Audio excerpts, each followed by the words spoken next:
In tonight's episode of Sports Scene, we have full contact Kyokushin Karate, round 14 of the NSL, Whips it in, chance now, Willie Gear. and we take a look at a sport to be introduced to Papua New Guinea, Ekiden. And also, the fight of the century, Floyd Manny Mayweather defeats Manny Pacquiao. Good evening and welcome to Sports Scene. I'm joined on the panel again by both of Sports Scene's roving reporters, Jeremy Mogi. Dion, thank you. Great to be here. And Shane Soroya. Thank you, Dion. Great to be here. Yeah, and I'm kind of feeling uncomfortable because I'm not used to wearing a tie. Yeah, me too. It's pretty tight up here. And Jeremy, you're someone who's probably used to wearing a tie, Mr. Professional. Yeah, I try to once in a while. Well, it's been a massive sporting week, not only locally but internationally as well, especially internationally.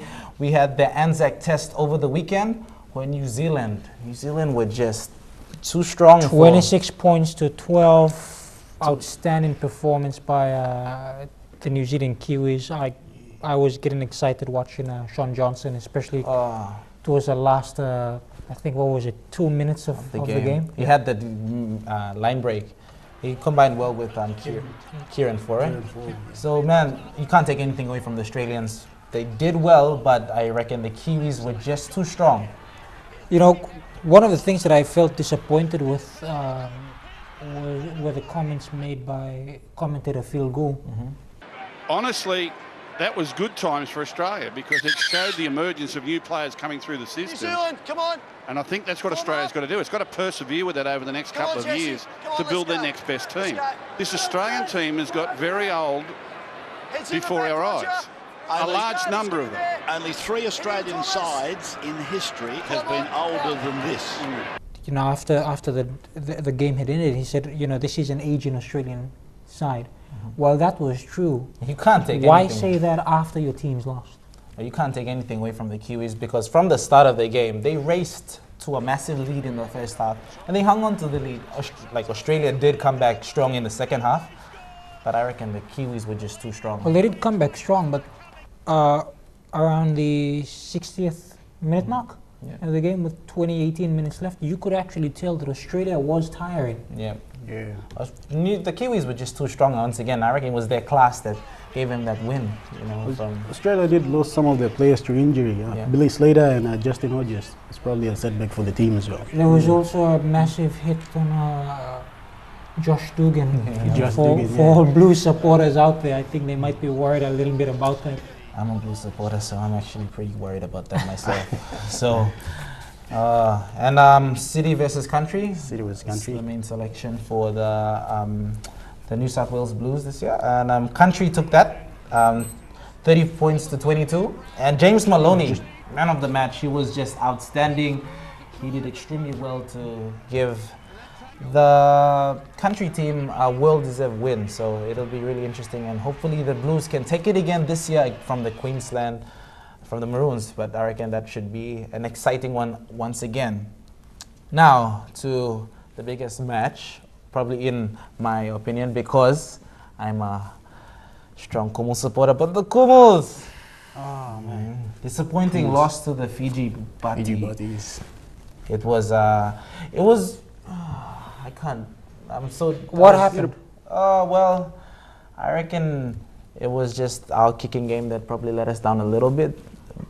But you can't take anything away from the Fijians, man, with all the NRL experience. Corey Beattie on fire, probably one of the best best wingers in the NRL. Came into the game, he did not let down. He was on fire. He played extremely well, grabbed 2 tries, so Fiji get that win. Considering we've already got the SB Hunters in there, who are to an extent the core of the Kumus. Yeah. There were changes in this Kumus squad. It wasn't the same. It wasn't a team built primarily around the hunters. Is that there correct? were a few players from the Intra Super Cup that were also included in the team. I think it was 9 players from the Intra Super Cup. Yeah, and we had a couple of players from the NRL.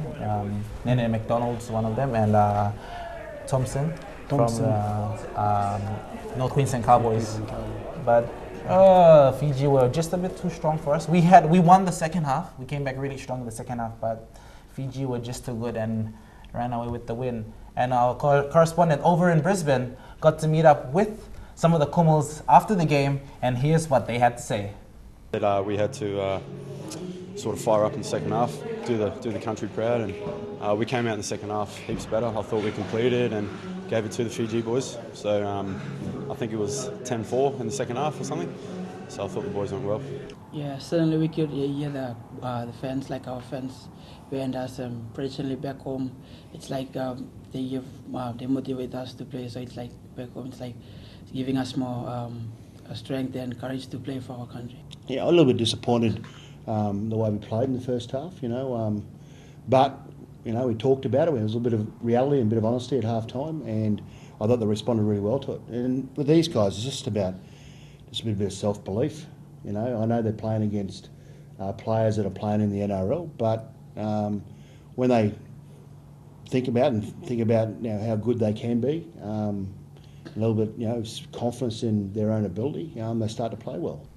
So it was pretty disappointing to have the Kumals lose and to see the Fijians advance. Now, to the fight of this century that happened yesterday, I was a little bit disappointed. It wasn't what I expected. Floyd Money Mayweather defeated Manny Pacquiao. Shane, what do you have to say about that fight? Well, I'm going for Manny Pacquiao on their fight, but unfortunately Manny Pacquiao did lost the fight. But he put up a good fight against Floyd Money Mayweather. Yeah, it's probably Yeah, it wasn't really what I expected. I wanted to see them, really go at each other. But full credit to Floyd Mayweather. Well, he got a bit of criticism for his fighting style. For his technique. In the sense that he was He's hitting running for away points and stepping back. away, but then you can't take it away from his technique. He did win at the end of it. That is how he actually did play really well. He played it out. Pacquiao went for him. Yes, and so it was pretty disappointing. We actually went around before the fight around MTV, and we got to hear what some of them had to say, some of the MTV staff, on who they thought would win the fight. Jeremy, we're now gonna go around the office and find out who the boxing fans think will take out this year. There's a couple of boxing fans over. Do you guys watch boxing? Let's step into the room. We found one boxing fan. So, who do you think's gonna win next weekend's fight between Pacquiao. Pacquiao. Why? I'm a Pacquiao fan. Look at the camera. Look at the camera, George. Come on, look at the camera and answer the question. You gotta go for the winner. Tell me, next weekend's fight, Manny Pacquiao or Floyd Money Mayweather? Manny, Pac-Man all the way. That's it? Yeah. You've heard it here first, full thing, it's Pac-Man. Pac-Man all the way. We're now going over to the more serious part of the company.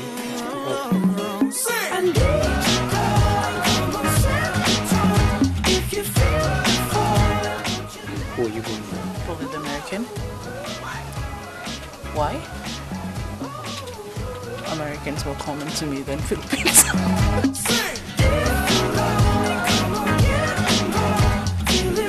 Yeah, we're here in the MTV graphics studio. These are the guys that make it happen here at MTV. Make it happen for everyone. So let's see if they can make it happen by predicting. Kiplin, who do you think is going to win that fight? Mayweather. I'm going for Mayweather. This black guy is going to take it because he's been legendary like Muhammad Ali and whoever, most of those black boxing, those guys, boxing champions were black. So I think, I go for the black guy. So that's what the MTV staff had to say before the match. So I hope some of them didn't lose any money and place any bets for the ones who got there, who tipped wrongly like I did. So after the break, we bring to you Full Contact Kyokushin Karate. Stay with us.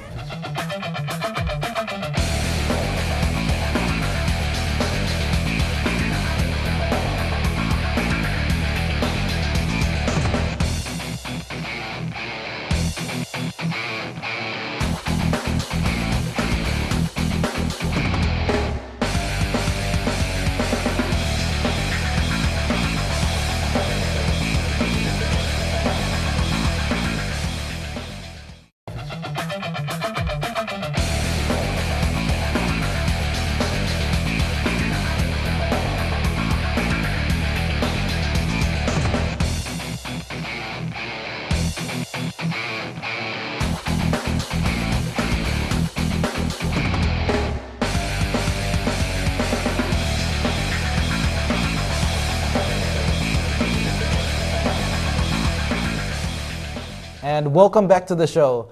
Now, this weekend over at IPA was the first provincial Kyokushin Karate Tournament. Man, that was the first time for me. I've seen a bit of karate, but This was Kyokushin, unpadded, by the way. this is unpadded and it's brutal. Not like very brutal, but it's very controlled by the referees who are But on the hand. intensity levels are there. Man, these guys are, I wouldn't want to get into a brawl with any one of them. They are so, this sport is actually pretty awesome because they are throwing punches. I think the rules are pretty strict. You can't throw punches at the face, but the kicking you can, and man, it was. Did they wear any sort of protection over their faces? Nothing. It was just all out. They just yourself and your pretty much your, what did they call the karate uniform, and they just went out at each other, and it was my first time to actually go watch a Kyokushin, and I was really impressed, and I'm actually looking forward to see more on what they have. So I was out there this weekend at the Kyokushin Karate Tournament, and here's what went down. Yeah, Kyokushin Karate is based on the full contact format. There's a set of rules that governs the way we fight in the ring, and it's not similar to any other karate styles where they fight non-contact or semi-contact.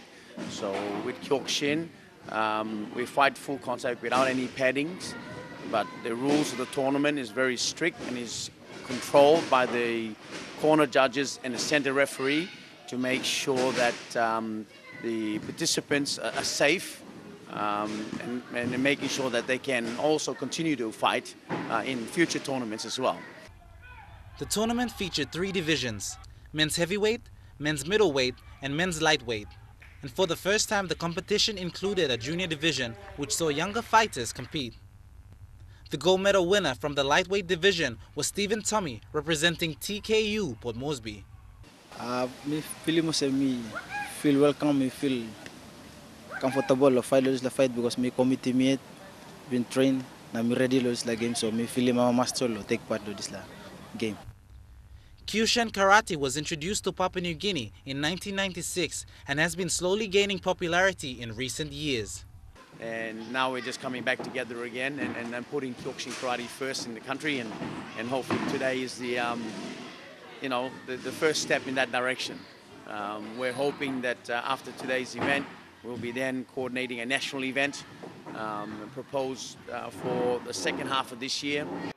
Kyokushin Karate plans to have a number of tournaments throughout the year, with the second Morobe Kyokushin Karate PNG Nationals in September. Dion Kombeng, National, EMTV Sports.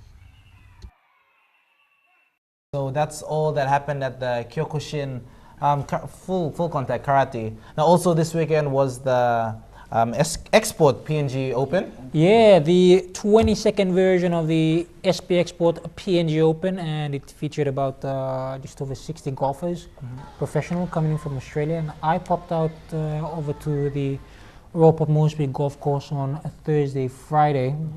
Had a chat with a couple of the guys, a couple of golfers taking part, and surprisingly, the people that I had picked to win didn't.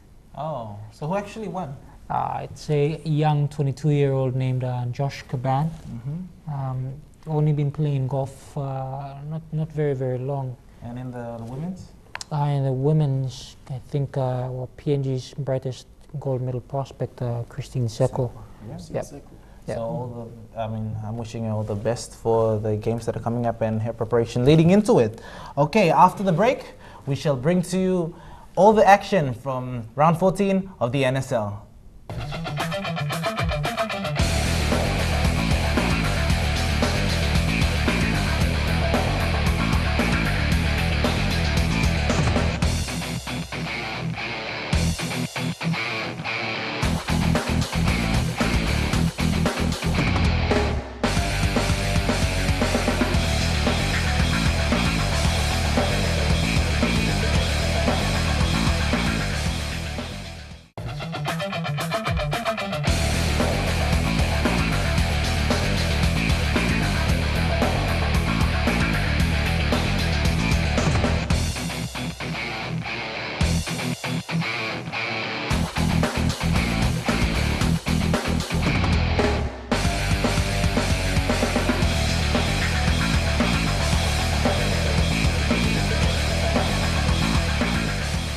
And welcome back to the show. This weekend was round 14 of the NSL. It featured a double-header here in Port Moresby, and POM FC defeated OR FC 2-1. Shane. Yeah, I was there at CS Bumana with Jeremy as well. The first header between OR FC and POM FC was quite a good match between both teams. OR did, they're sitting at the bottom of the ladder at the moment. They went into this game, you know, hoping to pull out a win from that match, but unfortunately got beaten by, I'd say, informed FC Port Moresby. Yeah. How good are FC Port Moresby, do you reckon, especially coming into this game? They were good. They managed to test our OR's defense in the first half, but yeah, OR managed to keep them at bay, but they did came back strongly in the second half and managed to pull 2 points over OR FC. Yeah, so. Okay, managed to come up with the win. Yeah, Jeremy had a chat with the coach and management after the game. So, what did they have to say? Well, every win counts, and our head coach Reginald Davani feels that now is the right time for the team to peak. And in fact, here's a look at the interview. Yeah, just pleased with the win. That was our goal, and just put in a strong performance to finish the season off. And Hekari have moved back to the top of the table after they defeated Lake City Dwellers. Jeremy, it was 3-1. Hekari, how good are Hekari? Are they, coming back? They had a bit of I'll say Lake City Dwellers jumped to the top of the table, and Hekari have taken over again. So. How did the game go down? Well, towards the end of round number 12, Lake City Dwellers had been at the top of the table. After last week, after their draw last week and Hekari's win, they were on the same points, but goal difference, Hekari had been ahead only by goal difference. So this weekend, this particular game between Lake City Dwellers and Hekari FC United, or Hekari United FC. Fight for the top spot? It was a fight for the top spot. Yeah, the battle of the 2 top teams. My intention is not to beat Hekari in Papua New Guinea, but my intention is to develop a football team that is going to be competitive against Hekari, and when Hekari and Lake City Dwellers can play good competitive football here, and that will lift the standard of football in our countries to give the other nations a bigger challenge. And in that way, we will see football develop in this country. That's why that's what I'm thinking along that way. Do you think these are the 2 favorites that might play off to see the winner of the competition? It was a much, well anticipated match, and to see the turnout of the crowd at Bumana just to witness the game. Man, it was awesome. I mean, 3-1. It must have been an exciting game. It was. Tommy Sammy opened the scoring first. This guy is in blistering form. And then another player who didn't feature earlier on in the season, Wilson Gia. Tommy Sammy turned provider. Did it from the right hand side. Wilson Gia latching onto it.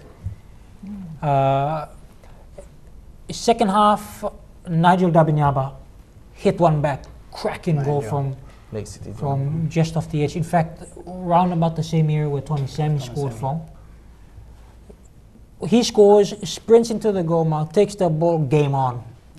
And then, right towards the end, substitute Emmanuel Irem, he came on with about 5 minutes of normal time remaining, and then scores.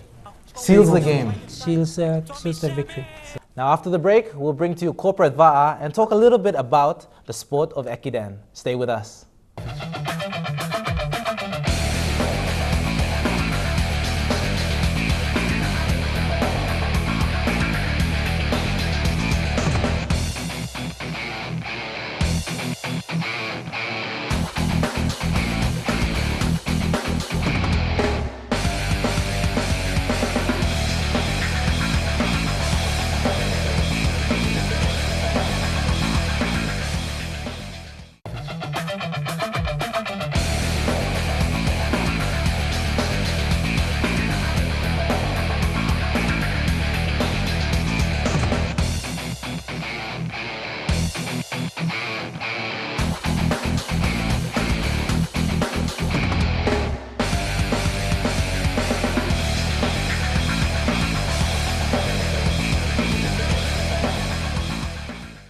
And welcome back to the show. Now, this weekend we had the corporate VAA competition.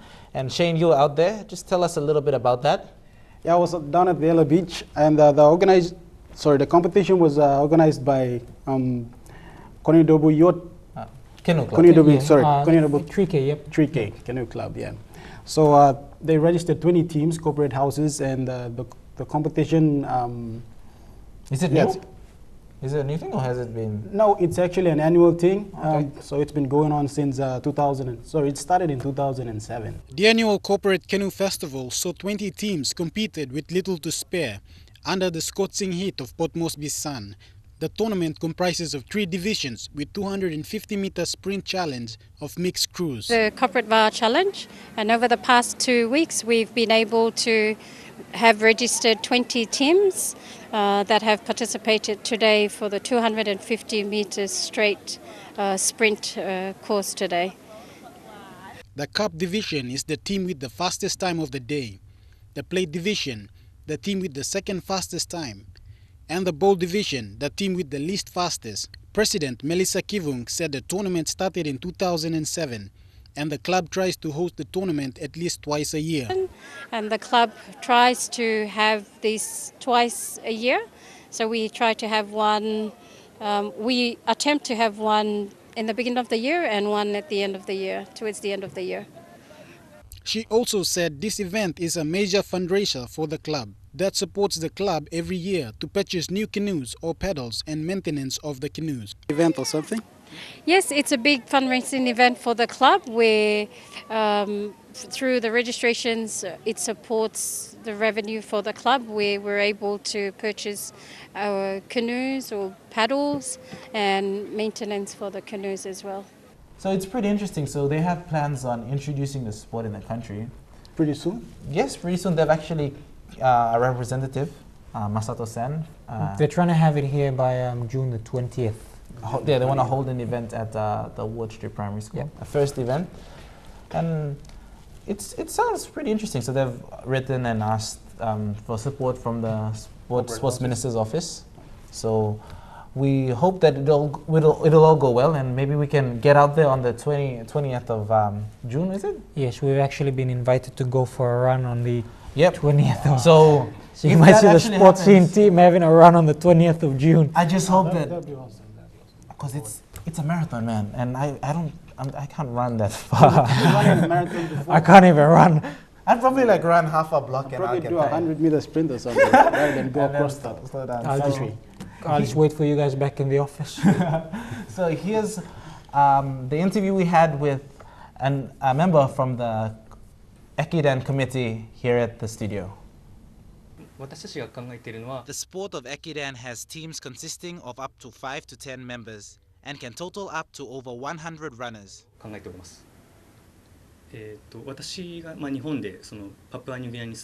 New Guineans in Japan took an interest in the sport of Ekiden and thought it would be fitting to introduce the sport to Papua New Guinea.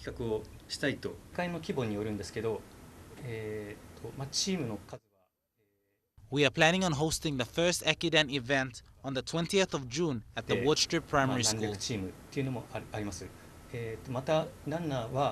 And we've come to the end of the show. For more information, you can go on to MTV Online. You can also download the MTV app off Play Store. You can follow Lorraine Genya on Road to Port Moresby 2015 on Wednesday evening at 7 p.m. We will also feature one of our gold medal prospects for the sport of karate, Nigel Bana. As well as you can follow Scholar on Hotspot on Thursday evening. And yeah, it's going to be a big week of sports, so make sure you do catch all those shows. And that's a wrap from us here on Sports Scene. Thank you very much, Shane. Thank you very much, Gil. And thank you, Jeremy. Thank you. Hope you all have a pleasant evening. Thanks for watching and good evening.